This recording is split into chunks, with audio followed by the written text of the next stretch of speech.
سخت سردی کی وجہ سے اور بارش کی وجہ سے، شدید بارش کی وجہ سے بھی امام الانبیاء محمد الرسول اللہ صلی اللہ علیہ وسلم نے اپنی پوری نبوی زندگی میں ایک مرتبہ بھی نمازیں جمع نہیں کروائیں۔ اللہ کے گھر میں بیٹھا ہوں، ذمہ داری سے بات کر رہا ہوں، سخت سردی میں بھی اور شدید ترین سخت بارش میں بھی محمد الرسول اللہ صلی اللہ علیہ وسلم نے پوری نبوی زندگی ایک مرتبہ بھی دو نمازیں جمع نہیں کروائیں۔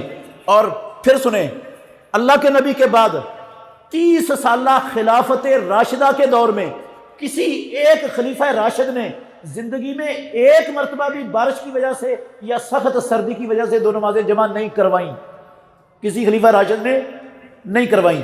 اور اللہ کے گھر میں بیٹھا ہوں، پیارے پیغمبر کے بعد 1.5 لاکھ صحابہ میں سے کسی ایک صحابی نے 1.5 لاکھ صحابہ میں سے کسی ایک صحابی نے دو نمازیں جمع نہیں کروائیں، دو نمازیں جمع نہیں کروائیں، صحابی نے بھی نہیں کروائیں۔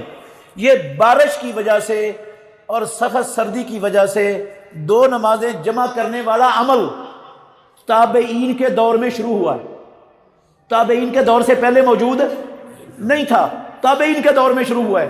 انہوں نے کس دلیل کی بنیاد پر شروع کیا وہ دلیل بھی دیتا ہوں، لیکن پہلے یہ مسئلہ سمجھ لیں کہ سخت سردی میں اور بارش میں اللہ کے نبی نے اجازت دی ہے گھر میں نماز پڑھنے کی، یہ سنت موجود ہے۔ پیارے پیغمبر مؤذن کو کہہ دیتے تھے بھئی الا صلو فی الرحال کہہ دو، مؤذن الا صلو فی الرحال کہتا تھا۔ صحابہ خلفائے راشدین کے دور میں بھی یہ سنت چلتی تھی۔ پھر مسجد میں آنا فرض نہیں رہتا۔ جب سخت سردی ہو گئی ہے، آپ کے پاس بارش ہو رہی ہے یا کیچڑ ہے، بارش ختم ہو گئی ہے، کیچڑ ہے، پانی کھڑا ہے گلیوں میں، تو آپ کو گھر میں نماز پڑھنے کی اسلام نے اجازت دی ہے، لیکن پڑھنی اپنے اپنے ٹائم پر ہے، جمع نہیں کرنی، یہ سنت موجود ہے۔ نبی صلی اللہ علیہ وسلم کی سنت چھوڑ کر، خلفائے راشدین اور صحابہ کا طریقہ چھوڑ کر تابعین کا طریقہ اختیار کریں، یہ ٹھیک ہے؟ نہیں ٹھیک۔ تابعین نے کیوں شروع کی دو نمازیں؟ تابعین نے کیوں شروع کروائیں؟ حدیث ہے مسلم شریف میں، ترمذی میں بھی ہے، ابو داود میں بھی ہے۔ عبداللہ بن عباس رضی اللہ عنہما کہتے ہیں رسول مکرم صلی اللہ علیہ وسلم نے مدینہ طیبہ میں بغیر بارش کے اور بغیر خوف کے دو نمازیں جمع کی، ظہر اثر کی نمازیں جمع کی اور مغرب اور عشاء کی نمازیں جمع کی، مدینے میں بغیر بارش کے اور بغیر خوف کے۔ یہ حدیث ہے مسلم میں اور دوسری کتابوں میں بھی ہے، صحیح حدیث ہے بالکل۔